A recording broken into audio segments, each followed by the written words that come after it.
This is the Conversation Crossroads. Your host, Andrew, and we're going to go over some of the COVID statistics that I've seen a lot of videos on, and a lot of bias. It's a very politicized kind of topic.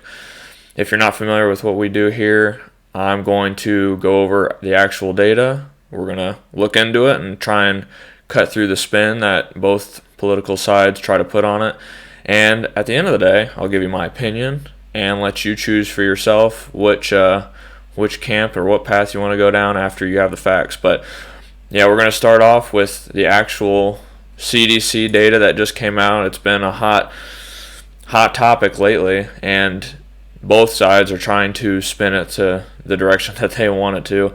But right here, we're just going to look at it, see what it means, analyze it from both sides, and I'll let you guys decide for yourself. But so the big statistic that came out was that 6% of all COVID related deaths were the sole reason, the 6% was the sole reason that the person died.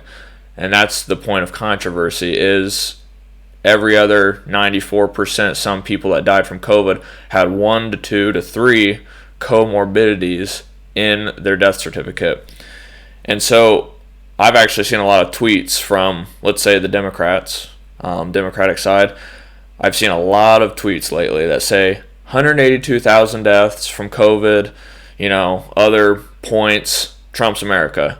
Well, let's get this straight right off the bat. No one person has caused this pandemic. And the whole, I guess if we're going to say one entity, I guess it would be China in some sense, that has caused a global pandemic. Blaming a president, any president, or any, say, local leader for an outbreak is not very just. We can't, we've got a very open economy, open market, a lot of travel. It's going to happen. It's going to happen one way or another, whether it was 10 times worse or, not as bad. Death's going to happen from a pandemic of any proportion because of the way the United States operates. Blaming Trump for 182,000 deaths, saying his hands are stained blood with blood is not a fair assessment. So let's get that out of the way. 182,000 deaths caused by Trump is not true. It's just factually untrue. Now, getting into the actual data. Let's see here. I'm going to go to, obviously right here we just see the trend of the average deaths going, the total cases, 7.9 million. Now, another point that I see is that the total cases is probably not accurate either. We've done tons of testing, but at the same time, we know a lot of people don't show symptoms for this disease. This case total could be higher, and that's another fact you're just going to have to store away in the old library. But all right, I'll go to the CNN article where this is kind of where a lot of people's talking points started. It says the tweet, which has been replaced with a message saying, it's talking about deleting people's tweets because they were factually incorrect. It says to admit that only 6% of people listed as COVID deaths actually died from COVID, since the other 94% had 2 to 3 other serious illnesses. I would say it's fair to say that that's not true. You can't summarize it by saying to admit that 6% people listed as coronavirus deaths only died from COVID. That is a misleading statement. Now, do I agree that you should delete a tweet for that? Absolutely not. They have everyone spins it their own way. So what right would you have of deleting a tweet of someone trying to spin it one way and then the other side tries to spin it another way?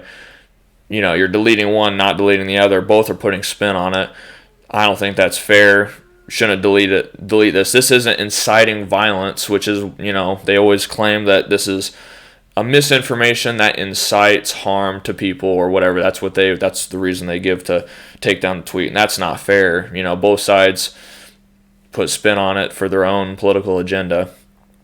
So you have to take that into account. Now, saying the other 94% had 2 to 3 other serious illnesses, Now this is a big talking point. Was it an overreaction from what the whole United States actions on it? Would you consider it an overreaction the way we shut down the economy, shut down businesses?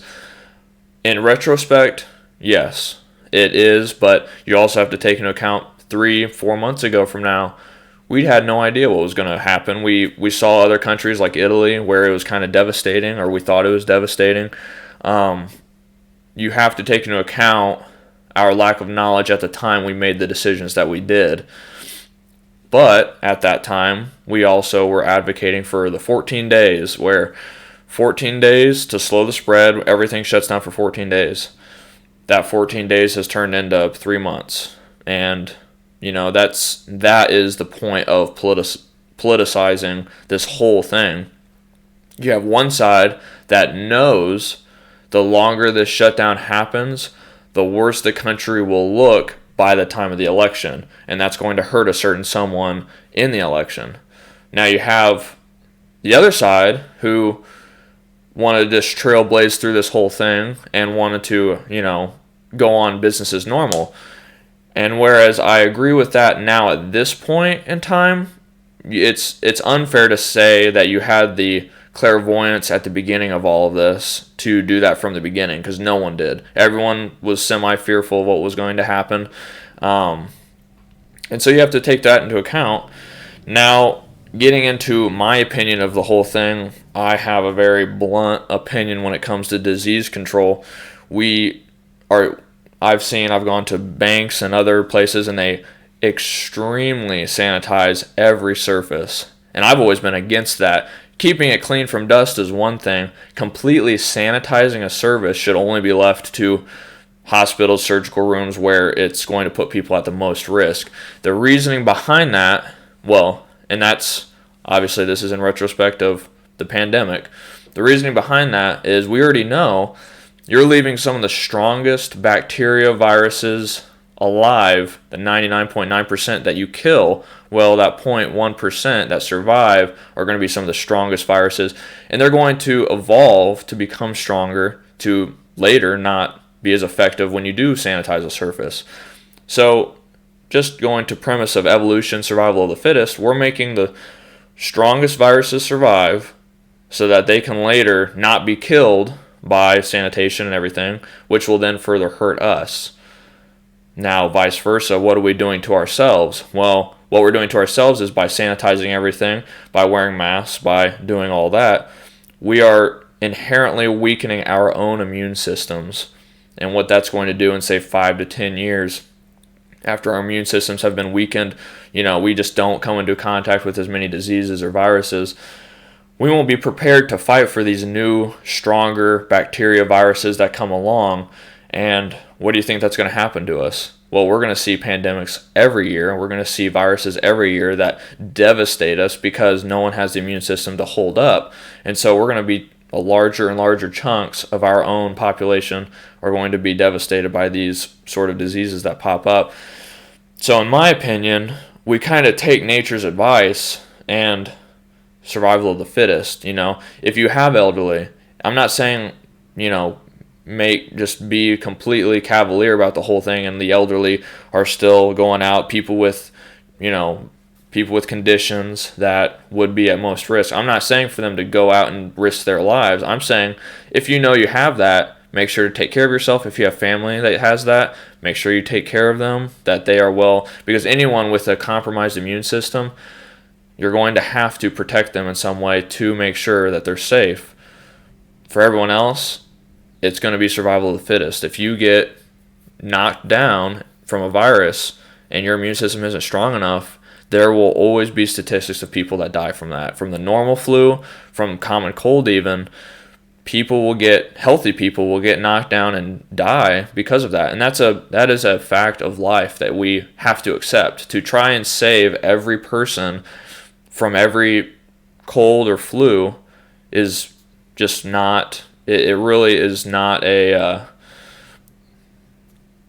just not going to be applicable in today's environment, especially with the way current travel and everything is. So I'm going to push this to you guys.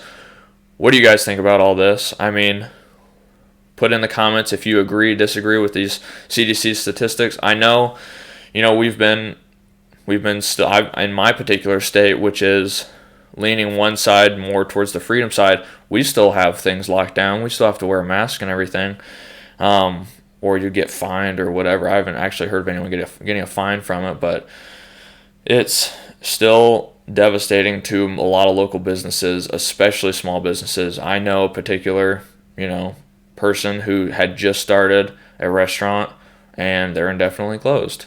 And that's just how it is. So, we really need to get everything picked back up, in my opinion, but it's not going to happen.